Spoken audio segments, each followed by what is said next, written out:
Hello students, कैसे हो आप सब? आप सभी का स्वागत है आर स्क्वायर यूट्यूब चैनल में। इस वीडियो के अंदर में मैं डिस्कस करने वाला हूं आपके साथ में तुक्का ट्रिक्स। कुछ फिजिक्स और केमिस्ट्री के क्वेश्चंस मेरे पास में है।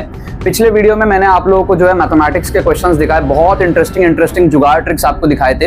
इस वीडियो के अंदर में मेरा फोकस रहेगा ऑप्शन एलिमिनेशन ट्रिक्स के ऊपर में। आप लोगों को भी मेरे साथ साथ जो है प्रैक्टिस करना है इसी वीडियो के अंदर में, तो पूरी वीडियो को पूरा ध्यान से देखना, ठीक है। जितने भी क्वेश्चंस होंगे आप भी अटेम्प्ट करना कमेंट सेक्शन में, तो उससे क्या होगा, आपकी लर्निंग अच्छी होगी।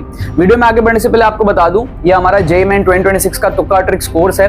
काफी सारे स्टूडेंट्स इसके अंदर में ऑलरेडी एनरोल कर रहे हैं, है ना, ऑन अ डेली बेसिस। आप भी इसके अंदर में एनरोल कर सकते हो अगर आपने अभी तक एनरोल नहीं किया है। तो 60 to 80 मार्क्स का बूस्ट इसके अंदर में आपको मिलता है।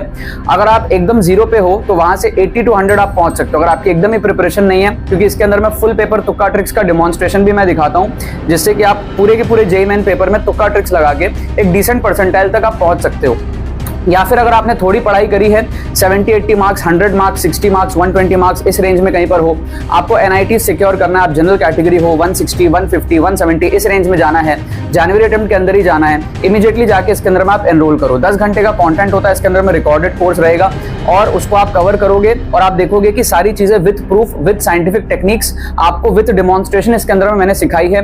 प्रॉपर रिस्क मैनेजमेंट के साथ में नेगेटिव मार्किंग को कैसे टैकल करना है, श्योर शॉट मार्क्स कैसे बूस्ट करना है, सब कुछ आपको इसके अंदर में मिलेगा। A to Z structured learning होगी तुक्का ट्रिक्स की, और बहुत सारे हंड्रेड्स ऑफ क्वेश्चंस आप देखोगे, प्रीवियस ईयर क्वेश्चंस आप देखोगे, माइंडसेट डेवलप करोगे, जिससे कि आप भी मेरे जैसे एग्जाम में ट्रिक्स जो है वो सोचने लग जाओगे, ठीक है। कूपन कोड आपको बता देता हूँ, TTFAM 500। अगर आप एनरोल करने जा रहे हो तो आप ये कूपन कोड लगा सकते हो फॉर एडिशनल 500 ऑफ, ठीक है। काफी सारे बच्चे जो है मिस कर देते हैं एक्स्ट्रा ₹500 ऑफ। अगर आपको चाहिए तो आप ये कूपन कोड लगा लेना, और कोई भी क्वेरी होती है हमारी टीम को आप व्हाट्सअप करके पूछ सकते हो। व्हाट्सअप नंबर आपको दिख रहा है और व्हाट्सअप लिंक भी आपको डिस्क्रिप्शन और पिन कमेंट में मिल जाएगा, ठीक है। जाके इसके अंदर में आप एनरोल कर लेना। एक एक करके हम यहाँ पर क्वेश्चंस देखते हैं। फिजिक्स और केमिस्ट्री का हम देखने वाले हैं क्वेश्चंस यहाँ पर। फिजिक्स प्लस केमिस्ट्री तुक्का स्ट्रैटेजी फॉर जेईई मेन 2026, ठीक है। और भी बहुत सारे वीडियोस भी आ रहे हैं चैनल के अंदर में, तो चैनल को भी आप सब्सक्राइब करके रखो। अगर आप नए आए हो तो वीडियोस देखो, शॉर्ट्स देखो, तुक्का ट्रिक से भरा हुआ है ये चैनल। सबसे पहला क्वेश्चन आप यहाँ पर देखो क्या दिया हुआ है, प्रीवियस ईयर के अंदर में आया है, जेईई मेन के अंदर में आया है, लास्ट ईयर के पेपर से मैंने लिए हैं questions. Radioactive nucleus N2 has 3 times the decay constant as compared to the decay constant of another radioactive nuclei N1.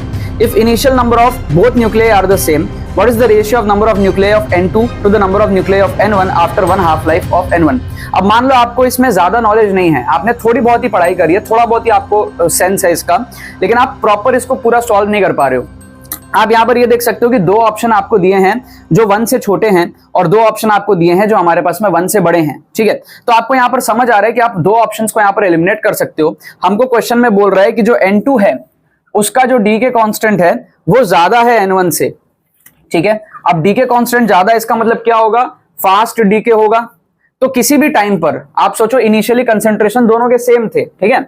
अब अगर इसका डीके कांस्टेंट ज्यादा है इससे, तो किसी भी टाइम पर, यहां पर क्वेश्चन में specifically 1 half life of N1 के टाइम पे पूछा है, बट कॉमन सेंस से हम बोल सकते हैं कि किसी भी टाइम पर N2 का जो हमारे पास में रहेगा नंबर ऑफ न्यूक्लियाई वो कम रहेगा कंपेयर टू N1। क्या आपको बात समझ में आ रही है? क्योंकि इसका डीके कांस्टेंट हमारे पास में ज्यादा है।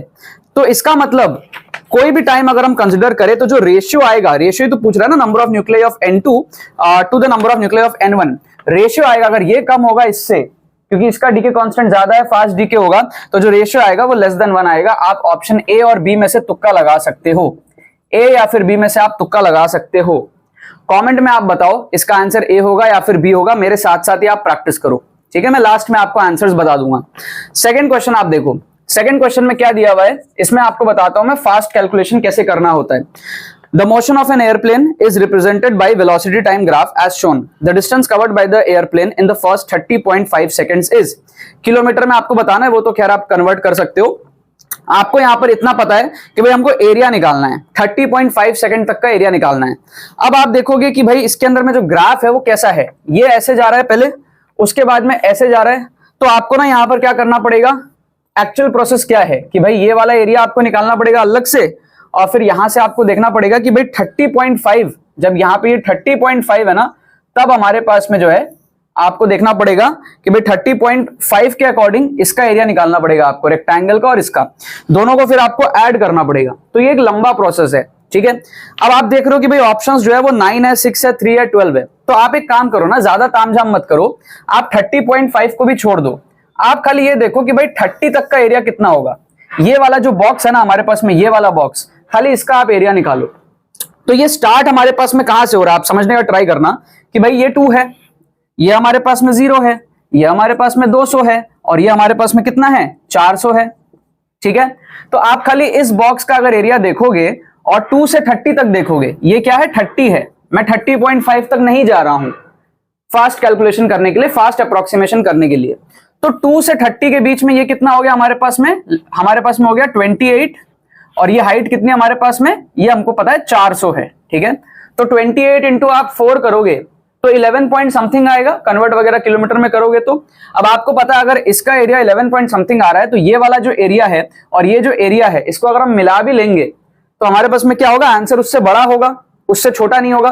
तो उससे छोटे वाले सारे ऑप्शंस आप एलिमिनेट कर सकते हो, 9, 6, 3 सबको आप एलिमिनेट कर सकते हो। सीधे आप यहां पर ऑप्शन डी को मार्क कर सकते हो, 4 नंबर आपको यहां पर पूरे मिल जाएंगे।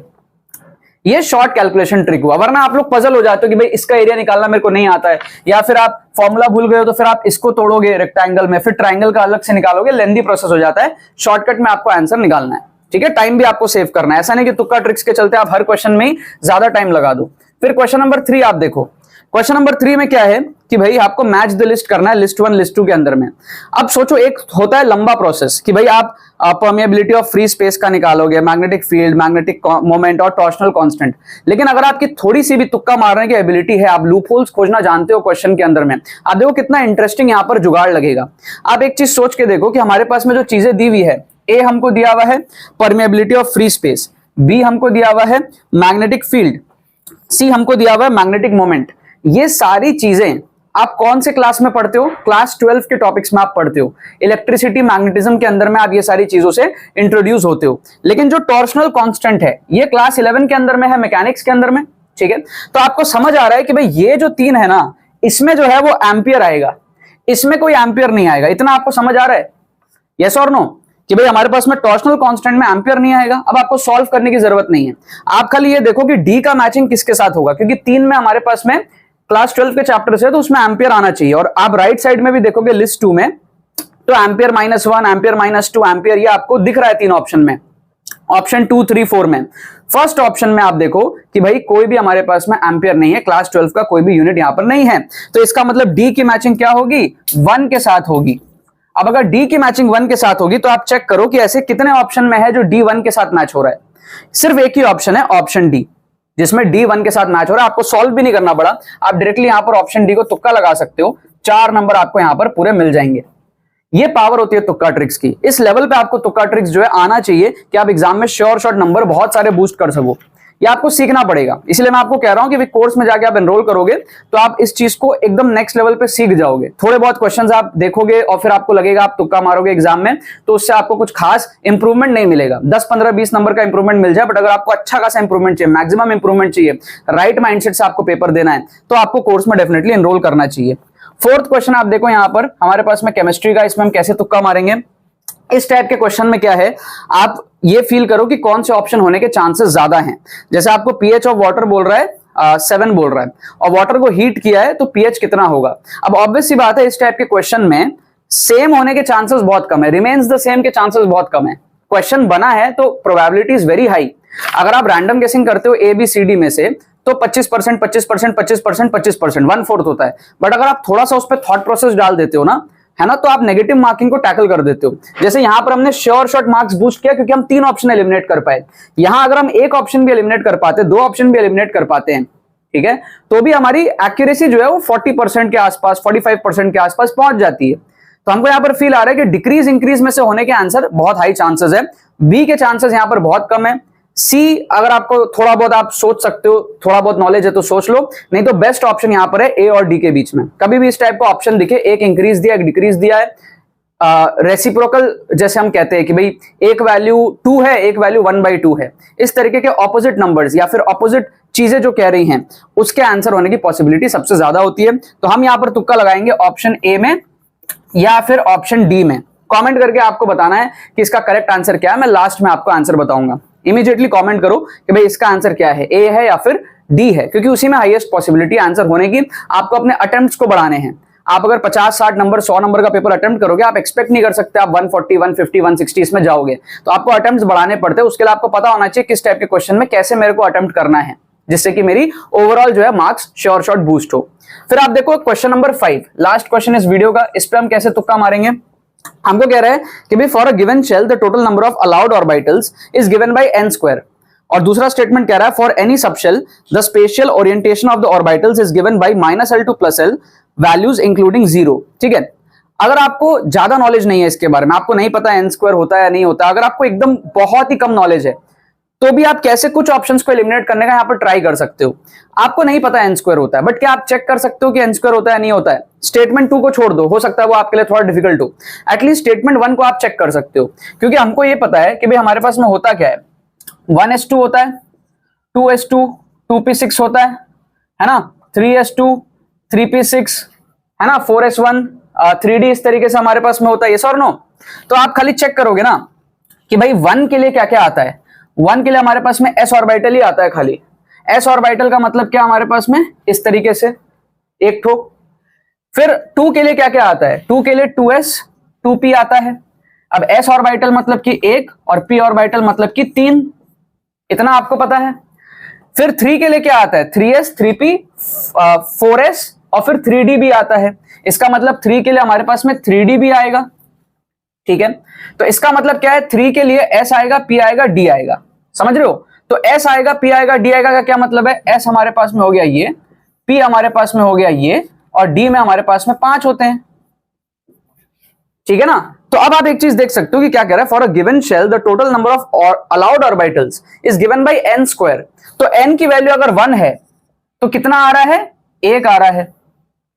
n की वैल्यू अगर 2 है, ठीक है, तो कितना आ रहा है? देखो 1 2 3 4, 2 का स्क्वायर आ रहा है। n की वैल्यू अगर 3 है तो कितना आ रहा है? देखो 1 2 3 4 5 6 7 8 9, 3 का स्क्वायर आ रहा है। इसका मतलब ये n स्क्वायर करेक्ट है। हमने एग्जाम में बैठे बैठे चेक कर लिया कि हाँ ये n स्क्वायर करेक्ट है। ठीक है, हमको याद नहीं था, बट हमने उसी टाइम पे ऑप्शन एलिमिनेट करने के लिए थोड़ा सा बुद्धि लगाया, हमने चेक ही कर लिया वहां पर।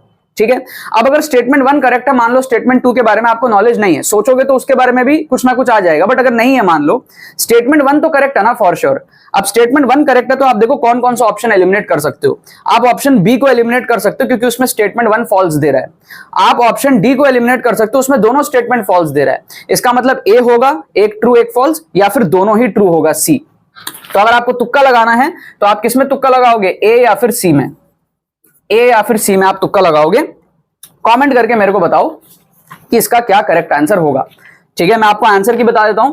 फर्स्ट वाले का दिया था ए आंसर, सेकंड वाले का तो हमारा आ ही गया था, थर्ड वाले का भी हमारा आ गया था, फोर्थ का हमारा आंसर दिया है ए। ठीक है, और फिफ्थ का हमारे पास में जो आंसर दिया वो दिया है सी। ये हमारे पास में आंसर्स हैं, राइट।